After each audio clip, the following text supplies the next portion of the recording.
For all of us, it's about predicting where the consumer is going and getting half of it right. One of the things we want to do is create ads that don't suck. Embracing change creates great possibility. I'm Alan Hart, and this is Marketing Today. Today on the show, I've got Kelly Gillease, NerdWallet's Chief Marketing Officer. On the show today, we talk a lot about her experience, which spans about 20 years in startups in travel, EdTech, and search, and even supporting some of the startup acquisitions she's worked for, like Hotwire, Viator, and Study Blue. We also talk about NerdWallet's venture into using big mass media advertising like TV and brand building efforts and how she did that. We also highlight her background and some of the unique things that she's done in her life, like the American Crossword Puzzle Tournament and her dual degree in both English and economics from UC Berkeley. So I hope you enjoy this conversation with Kelly Gillease.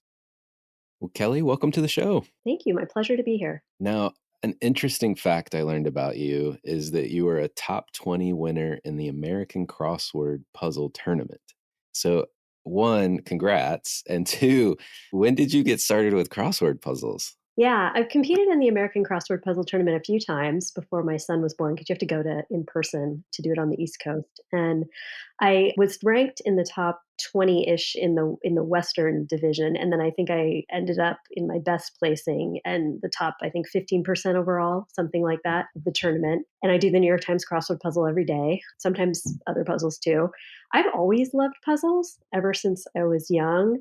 And my mother did crossword puzzles. She wasn't like super into it, but she would do like the one in the newspaper every day. And my dad liked sort of word puzzles sometimes. And so I just sort of watched them do it and kind of started to do it a little bit myself. And then when I was in college, or even when I was in high school, as you're studying for some of these like exams, doing logic puzzles or thinking about kind of logical reasoning gets to be very helpful. And so I just started to do a lot more of that. And I found it really enjoyable. Like the satisfaction of like solving a puzzle is fantastic. I like jigsaw puzzles too. I do them a lot with my son now. So I've just always been really into it. And I just started to get better and better at doing the New York Times crossword puzzle. And friends of mine said, you should really go do the tournament. You're pretty good. And so I went out a couple times. It's just a really fun tournament to go to too. Everyone's really nice. And Will Shortz is there and he's a fun guy. And so I just really enjoyed going. It's awesome. What does a tournament look like? I mean, are you like timed? Yeah, it's interesting. A lot of people ask me like, how is it people compete? And the way they run it is you're all in a like hotel ballroom together, basically, with some space between you and some little like almost little folders of privacy screens a little bit if you want. And you're given a puzzle and literally Will Shortz will say like, on your mark, get set, go, or something like that. And that's when everyone flips over their puzzle. And there's a big clock with a timer on it. And he'll say it's a 15-minute puzzle by Merle Regal, who's my favorite puzzle guy, who's sadly no longer with us, but he's great. So actually knowing the author can help you if you're familiar with their style, because you can sort of know like the kind of clues they do. And then you have 15 minutes to finish the puzzle and you see the timer counting down. And the way they score is that it's much more important to be complete and correct than it is to do it quickly. So you can fill out a puzzle very fast, but if you have even one square wrong, there's a big penalty for that versus if you take the whole 15 minutes, but you're totally right. And so it's interesting because it's much more important to be precise and accurate than it is to be fast. And if you can do both those things, be precise and accurate and fast, then you're like very good and you're going to win the tournament, basically. So it's interesting. You have to sort of take the time. Yeah. It's fascinating and it's a mental exercise, but we could talk about crossword all day, I think. I would love to talk about your background too, because it's not every day that I get to talk to a marketer that is a double degree in economics and English. And it seems like that combination, frankly, of skills and brain power maybe may have set you up really well for a lot of the accomplishments you've had.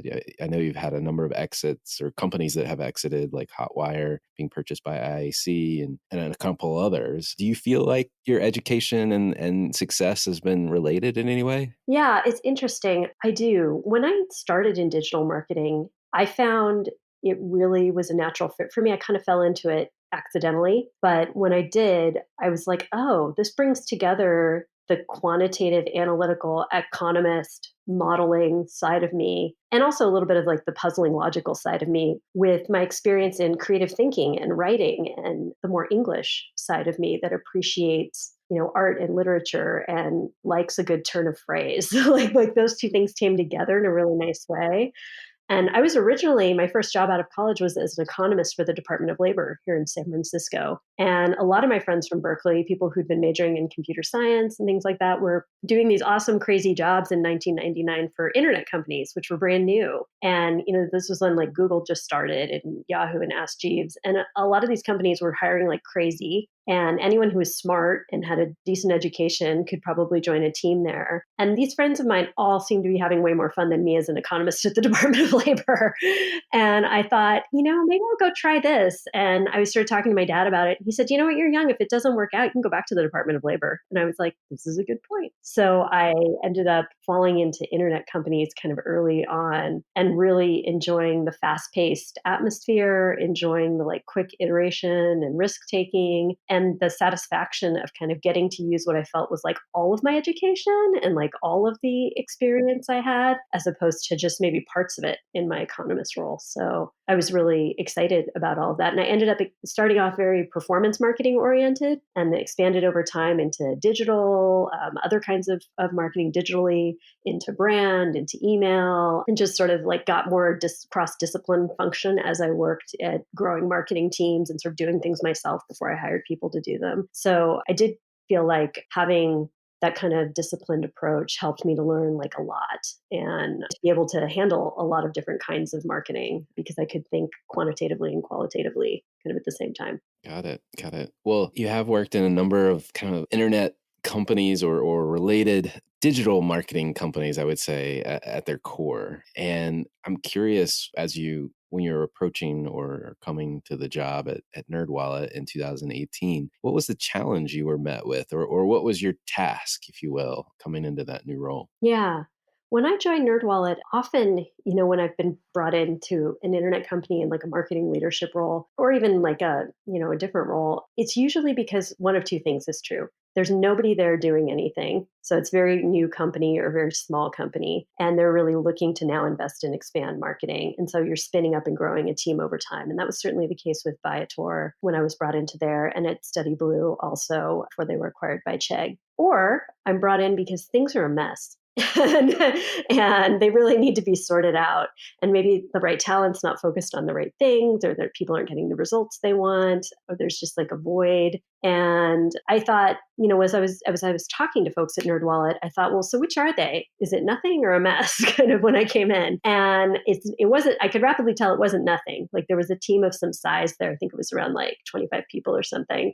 So I was like, oh, so it must be a mess where like they just don't have people doing the right things. And as I met and talked to people on the team and the people who'd be my direct reports, of course, they're interviewing me, but I'm also semi-interviewing them. I really was like, oh, these guys are actually very good. And I just saw a lot of untapped potential, maybe some areas that needed a little more focus, or things that the person in the role wasn't able to convince the management team was important, or like an area to invest in or to do more.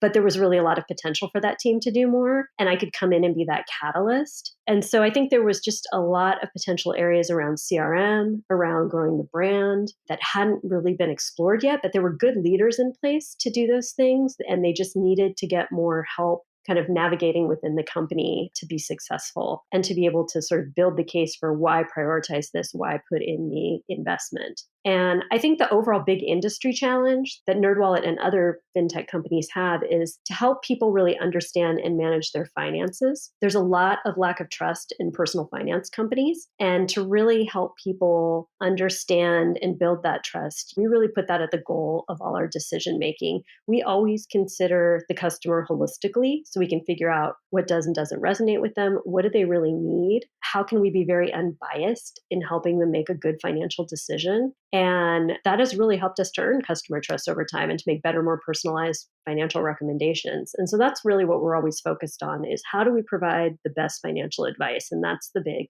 challenge for us. Yeah, no, that makes perfect sense. And, I know in recent history, the last couple of years, you've had some big pushes into using kind of mass media, if you will, or maybe brand campaigns, if you want to call it that. And it's it's not always easy to convince maybe a performance-oriented culture or performance marketing-oriented culture into investing in those types of tactics. And I would underline it even that much harder in the Bay Area for some reason, based on conversations I've had with others. How do you even begin to approach that? Yeah, it's a really hard problem for startups because you get started with very traditional performance marketing channels because they're measurable. You can see immediate returns. It's a good place to invest your money when you have a lot, like kind of a scarcity of money. And the thing that happens, I think, often is companies get to be of a certain scale and they really need to pivot at that point and think about their brand. And they either need to think about, do I need to grow the category more for me to grow? Or do I need to grow my brand share of the category? And performance marketing is really limited by demand for the category. You're looking for people who want what you have and are actively searching for it. So often you're relying on people typing in searches or being on content about this thing. And when that's maxed out, when you found all those people, the only thing you can do is try to expand the category or try to take more share of it. And I think in our case, a lot of people don't understand they can comparison shop financial products and that they should. So there are many people not searching for this. So there are a lot of people who might be looking for a high yield savings account, but a lot of people don't know what that is, or that they, even if they know they should get one, that they could compare them and find the best one. And so I think search and performance marketing can only be as big as what people search for and what their demand is. But if you can go out there and figure out, all right, my performance marketing is starting to see diminishing returns. To get to the next level, we need to invest in brand, and we either need to grow the category, or we need to grow our brand share of the category, or ideally both those things at one time. And I think it's very different orientation about how you measure success from performance marketing. And a lot of startups will build a team that is very focused with this performance marketing mindset to measure success. And that's not really how brand gets measured. And it's really hard to make that pivot. And I have done a lot of education internally at companies I've been at to really think about what role do our brand campaigns play in our overall marketing mix and how do we evaluate that? And I had joked that I was going to get t-shirts printed up of my multi-conference room roadshow tour that I did to many, many teams in the company with how are we modeling this? How are we looking at the return on this investment in brand? How is it impacting our business? Where do we see the halo effects? So to show that we're being really thoughtful about it and that we have a paradigm for how we're going to measure success here. And not just at a level of like our aided awareness moves by X points, but that it's going to have this very real tangible business impact that everyone can see. And we built it into our financial models. And I think getting that buy-in, and I even met with teams like our legal team, our HR team, people that you might not think are really stakeholders in this. But I found that at a company, everybody sees the marketing and everyone has an opinion and everyone's families will ask them about it when you're doing national brand spend. And so to really have everyone kind of understand the strategy, I felt like was a good investment of my time so that nobody felt like we were wasting money here or questioning the company's decisions, that they could talk to their families about it intelligently. Like, I think everyone appreciated that a lot and it helped it to be a lot more successful at NerdWallet. Makes a lot of sense. I'm curious on a couple fronts, just to double click on this a little bit, is do you feel like, I guess, did you have the right team to kind of go down this path, having come in with an existing team? I was curious if there was anything you had to alter in terms of the team or the how they were organized to bring this to light, or if it was more of working with outside partners and things like that. So we did have the right team in terms of our director of brand is great. And she was really yearning to do this for a long time and had a lot of really great ideas about how to execute on it.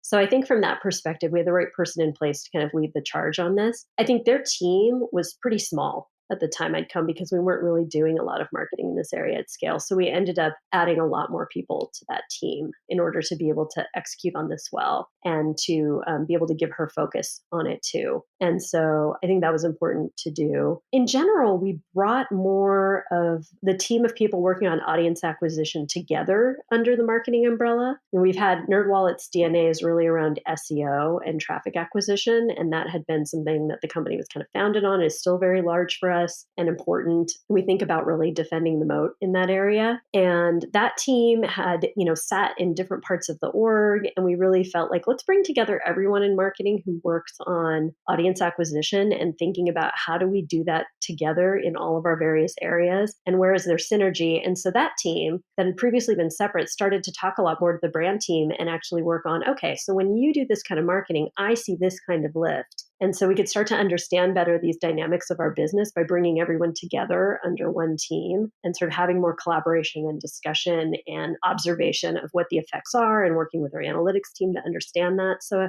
we did make some organizational changes like that to help grease the wheels. But I think actually the right people were there. They just weren't focused on what I think was the most valuable thing for them to be doing. Yeah, no, that makes sense. That makes sense. Well, you talked about some of the ways that you're measuring and looking at lift and things like that. I'm just curious if there's you could share any additional nuggets around the analytical rigor that you put to your brand efforts and how you looked at the impact that it was having on the business. Yeah. So we launched our first ever national brand campaign, Turn to the Nerds, in first quarter of this year, so in 2020. Prior to doing that, we almost took a whole year in terms of testing to figure out what was that campaign going to look like and how is it going to impact our business. So we ran 2 smaller tests in several markets to understand what business impact is this going to have when we run it at a bigger scale. And we looked at those markets versus control groups to see, are we talking about just moving aided awareness numbers? What does it do to our visitor numbers? What does it do to our conversion rates? Where do those visitors go? In what channels do we see halo lift or rising tides? And we did very, very analytical projects around understanding this. And at the same time, we were testing out these different kind of campaign concept ideas we had to see if those resonated as well. And we're moving the kind of brand attributes we wanted to see moved. So we launched, going into that campaign, we actually done a lot of upfront work around what we thought would happen. And so we do a couple of different measures. We obviously look at the aided awareness, like all brand marketing does. And we have goals around how much we think that should move based on our media plans and our investment here. And for Money Questions campaign in Q1, we really wanted to see at least a 5-point movement in aided awareness in that time, which we got, which was great. And so, now NerdWallet's hovering at pretty close to 50% aided awareness as a company. And we have goals to get much higher than that, but we're on a good path to getting there. And we also found, 9 points-ish, 10 points movement in the associations we wanted, which is great, and in intent also, which we thought were important. Ultimately, we looked at, okay, what's the lift here in users that prefer our brand? We kind of call them internally brand users. And those are people who come direct to our homepage. They type NerdWallet into a search engine. They really show a preference for us as opposed to other users who might just find us because we have a good answer to their question, might be kind of generic. And we saw a big lift in our traffic to the homepage. We saw over a 20% lift in our branded search queries. So good lifts around the visitor side. And I think that is, some of the quantitative ways we look at it. We've also built a brand model more recently where we put in, what does it cost us to get an aided awareness point in certain advertising environments? Because obviously with everything going on, the advertising environment's changed a lot in the recent months. And so we're looking at for a cost for that and what does a point of aided awareness kind of get us as we go through our business and sort of seeing what's the ROI look like over time for this. And so we have kind of a big complicated Excel model where we're plugging a lot of inputs into and playing with to see what is the right investment for us to make right now here. Is media cheaper because some advertisers have dropped out, so this might be a good time to invest. We can get sort of points and impact for less money for our long-term goal. Is now a time where we want to tighten our belt because maybe the ROAS won't be as high on some of this as people are really distracted by other things. So we have kind of a more quantitative model underneath all of this that helps us to make decisions. I love that, especially the model component, being able to do those scenarios or play out scenarios, if you will. That's got to be pretty valuable. Yeah, I think it's helpful too for going back to the question about why do Silicon Valley companies struggle with this. I think when you speak in the language they speak, it's easier, right? I think I see a lot of brand marketers come in with it's going to move aided awareness and sentiment. And these guys are that's not an Excel spreadsheet that helps me understand business impact. And if you give them an Excel spreadsheet that tells them business impact, they're yes, please invest more. The marginal dollars here are going to be excellent.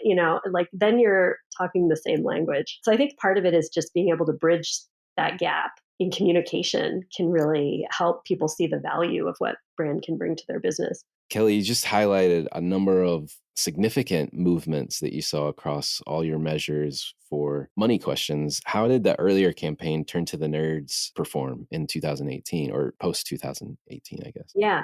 So we launched it to right when I started at NerdWallet in 2018. And it's funny because just before I started, they emailed me the campaign and said, "We're launching this campaign. We hope you like it." So you're walking into this job. And and I kind of clicked on the ad thinking like, oh, I better like this. And I really loved it. So I was like, oh, phew, that's good. But the ad did a great job of sort of getting at like what is NerdWallet's key value prop, and that's that we're here as a bunch of nerdy experts to help you get answers to your money questions. And I think it led very well to money questions. The evolution into money questions is sort of our higher brand purpose, because Turn to the Nerds is still it was pretty tactical. It was like, you have this question about credit cards or your mortgage, and this is where you can turn to get answers to that and find financial products for it. So it's a very utilitarian, non-emotional kind of message. And I think money questions turned it into thinking about what is the emotional side of people having all those questions. But the Turn to the Nerds campaign did a great job of, in very tactical marketing, sort of what we think of as branded response marketing, television strategy we have where we're really trying to find high converting prospects to come to the site who might be a little bit more passive. We're buying kind of cheap media to do that. So it's not really the same structure as a brand campaign. We're just looking to drive incremental traffic and results. It did very well at that. And it did gain us some aided awareness points over the course of the, call it, year and a half that it ran.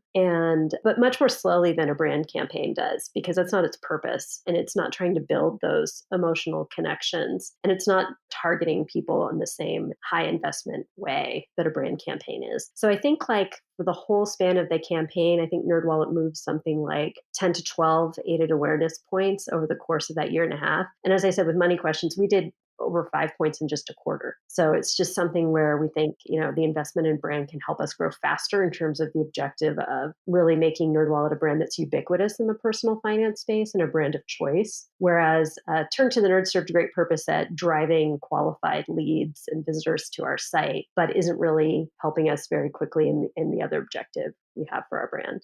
Gotcha. Sorry to ping pong back and forth, but as we think about money questions, one of the things, I don't know, a friend of mine who's a good friend and a quite outspoken marketing academic and now marketing educator, Mark Ritson. I don't know if that name rings a bell, but he's quite the interesting cat. So you should look him up if you don't know him already. But he presses me now on trying to understand what went in, what was the learning plan or the insights, the work that went into building the campaign. And so I'm curious if you could share, what could you share around kind of the learning plan that you undertook to kind of come up with the insight or get to a level where you could actually brief to the agency and the creative team? Yeah, it was a really great process, actually. When we were creating the brand campaign, we thought it's really important to connect with our customers and really deeply understand them, and not just around their functional needs, but on a sort of broad emotional level. So we were looking at reports called like The Secret Financial Life of Americans and reading things like half of Americans are going to cry about money, and it doesn't matter how much money you have, that's going to be true. So that's an interesting insight that like everybody at different income levels, whether you're well off or you're just barely making it, get upset about money. Everyone has questions about money. Those questions might be different, but everybody has them and everybody stresses out about it. And so then we're thinking about, well, how does our brand support that emotional connection, or how do we play in that emotional connection around these questions and this stress and helping people to live better lives and not really worry about money as much and really, be their best money selves. I think we're very optimistic as a brand that everyone can understand this if it's explained simply enough to them, and we can really help them make better financial decisions. And so we were thinking about like, how do we play in this space? And so, we're sitting with our creative agency talking about all the money questions people have. And, the head of the agency, who's the president, is saying, yeah, sometimes I'm like, should I take a lift? Should I take the bus? Should we take the bus? That's better. But I really want to take a lift. Should I feel bad about that? I make enough money. I could take a lift, and he's telling us this narrative that's just sort of ridiculous, but we all have, right? And we felt like a lot of the competitors out there advertising about personal finance are really getting it wrong. People don't think about their money in milestones. Like, I graduate from college, I get an apartment, I meet someone, I fall in love, I get married, I buy a house, we have a child. That's what a lot of personal finance ads look like in a nutshell. And it's about these milestone moments being big personal finance decisions or personal finance services that can help you to deal with those milestone moments. But really, money questions are here every day with us. Little things about what should we order out or should we make dinner? I kind of want to order out, but maybe we have food. We should probably make dinner. There's like questions like that every day. They're kind of about money. And we really thought no one talks about those everyday relatable moments in terms of money. And we're always there at NerdWallet. We have answers to all these things. If you're looking at like, should I eat out? Is that bad for my budget? Like we have an article about that. And so we felt like we can own this space and talk about it because like we really pay off on that promise in our content and the amount of content we have. And our content team is the largest team in the company at NerdWallet. So we really cover soup to nuts to everything about personal finance. So we felt like this is a promise we can really pay off on in our product. And we can really connect to people about how they think about their money every day. And sometimes little questions and sometimes really big ones. And so when you look at the money questions ad, there are some big questions in there around like, should I be investing? Is a bigger kind of money question. How do people just buy a house is a bigger money question. But small ones like, can I afford the extra guacamole? Why is this salad $14?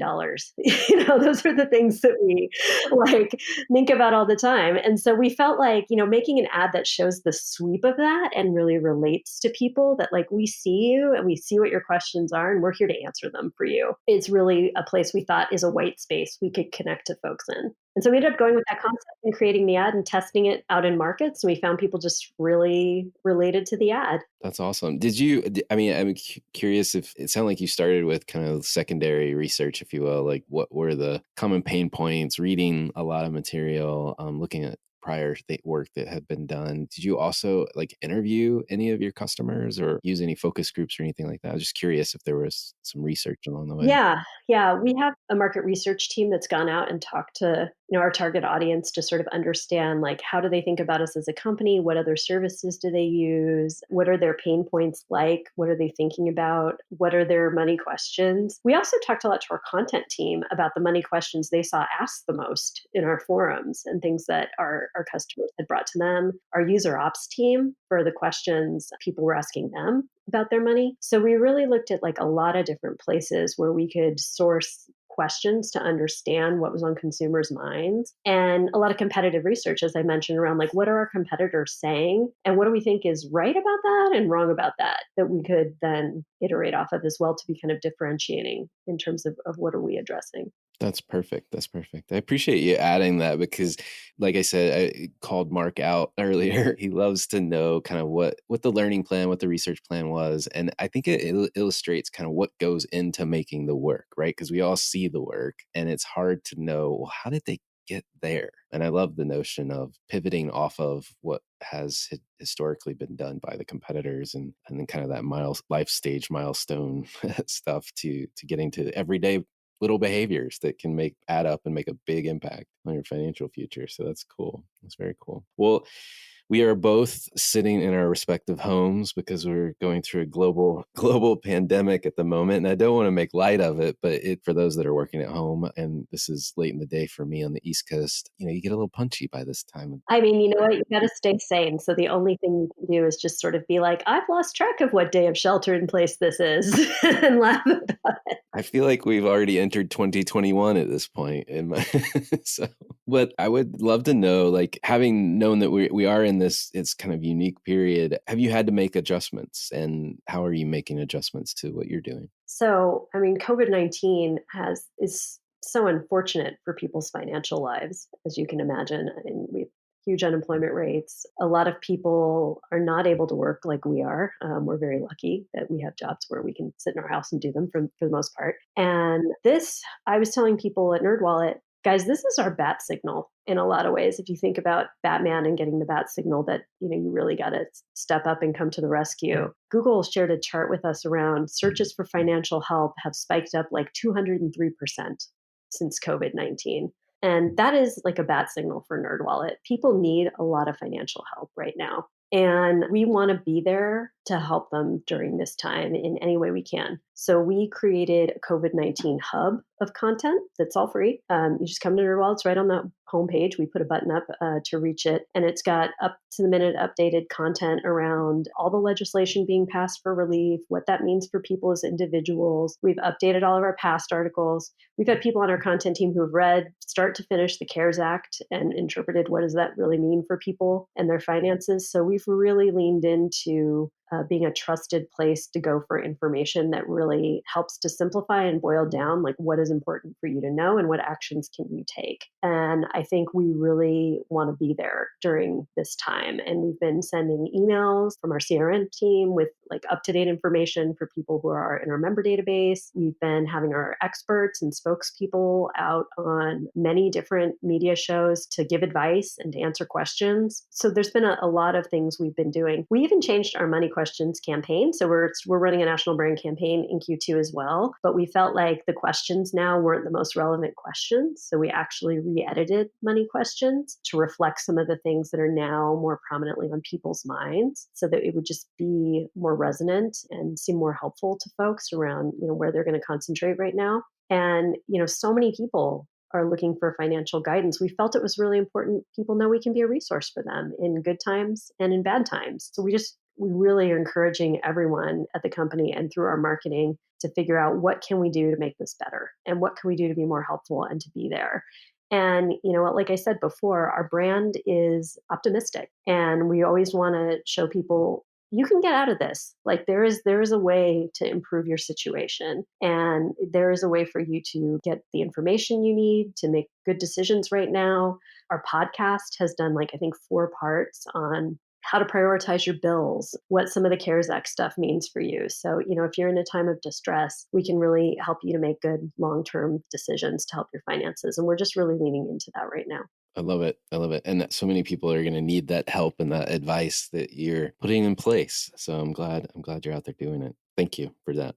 Well, let's switch gears. One of the things that I do love to do is, and we've already gotten to know each other a little bit at the top of this, but love to get to know the person behind the microphone even more, because I think it helps just contextualize who you are as a person. And I really love this question, which is, has there been an experience in your past that defines or makes up who you are today? Yeah, it's interesting. Sort of the main sort of fork in the road I see for myself is how I switched from being kind of a public service-minded economist to working for the consumer internet, basically. And I really was excited about the potential of the consumer internet and how it could really change our lives. And I thought this is like an exciting area that's going to maybe lead to interesting things. And I've worked at companies in EdTech, in travel, in lots of things that I feel like make a positive impact on our world and our society. I think for me, that's really important as a marketer. I've thoughtfully chosen where I've worked at places where I thought it would be enhancing to people's lives and be a net good. And I really like sending positive messages and doing positive marketing. I think things like, computer security are really important, but a lot of the messaging there is around all the bad things that will happen to you if you don't do things. So it's not something that I'm personally interested in marketing, but I've gotten to do a lot of really positive things. And so I really think when I think about experiences of the past, I think about taking that risk to go get into something else that was pretty new and unknown and to really hop on that train and go on that journey as being really formative for me. And it's made me also, because it worked out so well, I think much more open to risk than maybe other people are sometimes, and thinking about what is the calculated risk here and is it worth doing? And having seen the benefit of that, I think it makes me very open to being a little more risk taking sometimes. Yeah, no, it's good. What advice would you give to your younger self if you're doing it all over again? Yeah, I always tell people, be confident, even if you don't feel confident. Be confident. I project a lot of confidence, but I don't always feel it on the inside. And I think that's true for a lot of people, particularly women who are in leadership positions. And I was at a company lunch before all of this was going on. And we were all at home working for the Women in Data and Engineering group. And somebody asked me, when did you last feel like, you had imposter syndrome or you didn't feel confident to do something? And I said to them, I think it was yesterday. And I think they were really surprised by that, but it's this doesn't go away in people's lives. And even if you're absolutely right to be confident and you have a lot of expertise and experience, you may always feel a little bit like not 100% perfect or sure or whatever.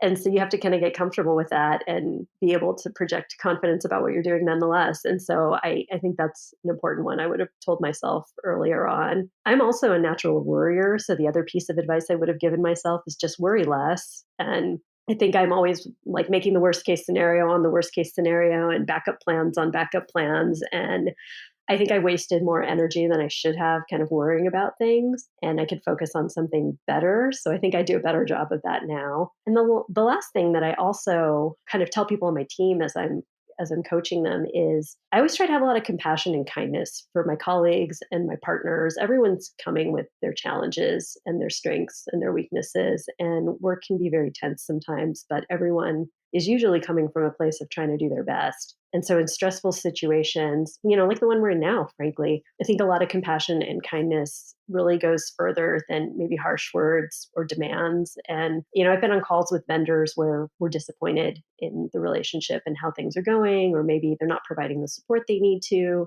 And at the end of those calls, I'll always say to people, hey, I appreciate you taking the time to listen to us and to hear us out. So thank you. And for being a partner who's willing to work with us on this and hear what we have to say and have an interest in moving our relationship forward. I really appreciate it. And I did that at the end of a call with someone who worked for me in CRM at a prior company. And they said, I would have never thought to thank that person, and they were just so close to it and so mad about how things were going. And I said, look, we do appreciate that they're willing to talk to us. Like, I'm not lying to them. Like, we really are hoping that they're open and they're going to work with us. And if you leave them on that note of appreciation, how much more likely do you think they will be to go off and work on our behalf to fix these problems versus they leave feeling like we're the difficult client that they dread getting on the phone with. And she was like, that's a good point. And so I think about, for every difficult conversation, what's the thing I can show some gratitude for, or I can lean into being compassionate about? Because I think in the long run, those relationships last a lot longer and are a lot more productive. And honestly, Bay Area marketing is not the largest place. So a lot of people come around to meet each other again. So I just sort of orient myself that way. Oh, that's great advice. Great advice. So kind of a silly question, but one that I've enjoyed hearing the answers to recently is wondering if there's been a purchase that you've made, maybe $100 or less, in the last, say, 6 to 12 months that has made a big impact in your life. I just got it today. It just got delivered to the house today. I'm so excited. I'll definitely tell you about this. So, being in my house all the time is not something I normally do. I love to travel. So we're out of our house a lot. I'm at work and my house is lovely and comfortable, but I don't usually spend this much time in it. So every little thing I've been noticing around the house that I wish was different, I'm actually taking the time to fix because I have to sit with it for a lot longer. I think a lot of people are doing this right now. So my husband makes a lot of ice cream. That's a thing he likes to do. And because he's home a lot, he's been making more ice cream. And he's been reusing plastic takeout containers to put the ice cream in, but they freeze and they get brittle and they kind of break while you're eating the ice cream sometimes. And it's very annoying and you have to change it to a different container. So I bought him for $12 on Amazon these great rubber unbreakable, when you freeze them, ice cream containers for reuse. There's 2 of them. And we're super excited to put them into use today and put behind our breaking container ice cream problem. I love it. I love that idea. And it's so simple, but can make a huge impact. So I love it. You'll have to send me the link to the ones that you purchased so I can share it with the folks that are listening. I am a net promoter of these ice cream containers, so I will definitely send you the link. I love it. I love it. Awesome. Awesome. Well, 2 marketing related questions to end on. One is I find folks like yourself, marketers in general, frankly, tend to be students of what's going on around them. And I'm curious if there's any brands, companies, or causes that you're following or taking notice of right now. Yeah, with everything going on with COVID-19, I'm definitely thinking about financial lives of Americans, particularly struggling Americans, and what can I do as a person who's doing well in this situation to help out. So, I'm paying a lot more attention to food banks and, things like that. And where can we give some funds or resources to help out? Where can we donate masks we had left over? We went and did that. Anything we could do to kind of help out in this situation. And, even in relatively good times, a lot of Americans really struggle in their financial life. And I would love to see financial literacy be really a required part of school curriculum. It is in places like Texas. I would really love to see that be more universal so that there's just more of a level playing field about how to manage your personal finance as people mature. I think some people learn a lot from their parents that's really good, but not everyone has that support system. And so I'm a big proponent of that. And I think NerdWallet plays a great role there for folks, but I would love to see it be more proactive with us teaching students that. And I would love to see like a living minimum wage for Americans. I think that there's a really interesting discussion going on around that right now. And as we think about support for Americans that are out of work, and I just think that our economy needs people doing all kinds of jobs to make it work, and everyone should be able to live and afford to live at a good level. And so that's an area where I think a lot about that as well as a cause.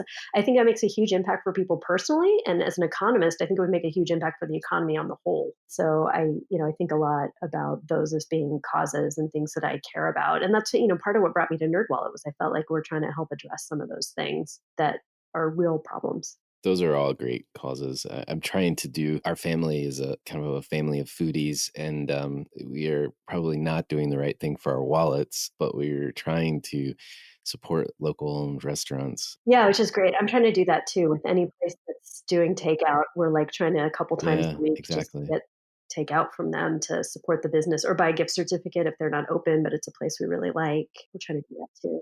Yeah, yeah. We've got a great coffee shop too, where they started a coffee subscription service, which we've gifted to a number of folks, which is another thing. But there's a group actually out in your area, I believe. I'm not 100% familiar with them, but it's a group called Next Gen Financial, and they do some great financial literacy things for young students that I've come across from time to time. Maybe something to look into. Awesome. Yeah, I should definitely check them out. Last question for you. Just curious, as a marketer, what do you see as the biggest opportunity or threat ahead for marketers or the marketing function? Yeah, I'm always telling people like don't get comfortable. I think a big threat is inertia. And I think that when companies are doing well, and this is particularly true for startups that are getting traction, maybe growing a lot through performance marketing, it's really easy to fall into a routine that is safe. It's backed by proven results, but that doesn't necessarily help you achieve your grand mission and vision any faster. I always push my team and myself to think bigger, take bigger risks that are, calculated and smart, but could be risky. And I find this to be like a mental challenge more than anything, because usually we have the support to do it, whether that's, dollars or time or whatever. And even when there's a good safety net, many people are risk averse. So I try to encourage my team, think about this. What's the worst thing that's going to happen? What's the worst case scenario? What's the probability of that happening? Low, high? If it happens, how would we address it? Would there be a real consequence we have to deal with? And that helps to give people some space to think about the big picture and to think about this risk in a smart way. And then think about what's the risk of us not taking this action? Are we just going to be kind of comfortable incrementers growing our business kind of step by step? Or are we going to be people who are, on a rocket ship versus walking up a staircase? And, what does it say about our culture if we're not willing to take these risks? Is that the kind of work culture we want to have? And so I think that sets up a framework where it's pretty easy to take calculated strategic risks, or think about like, if we think there could be a risk to run a $15 million brand campaign, but a really great outcome, how do we get comfortable around that? Do we do some testing beforehand that makes it less of a risk? And, we kind of think about what's the paradigm there. And so that's the big, I think, opportunity is for people to really push themselves versus kind of slowly increment their way comfortably into growth. Well, Kelly, thank you so much for coming on the show today. I've loved the conversation. Yeah, thanks for having me, Alan. It was fun. Hi, it's Alan again. Marketing Today was created and produced by me. If you're new to Marketing Today, please feel free to write us a review on iTunes or your favorite listening platform. Don't forget to subscribe and tell your friends and colleagues about the show. I love to hear from listeners, and you can contact me at marketingtodaypodcast.com. There you'll also find complete show notes with links to anything we talk about on any episode. You can also search our archives. I'm Alan Hart, and this is Marketing Today.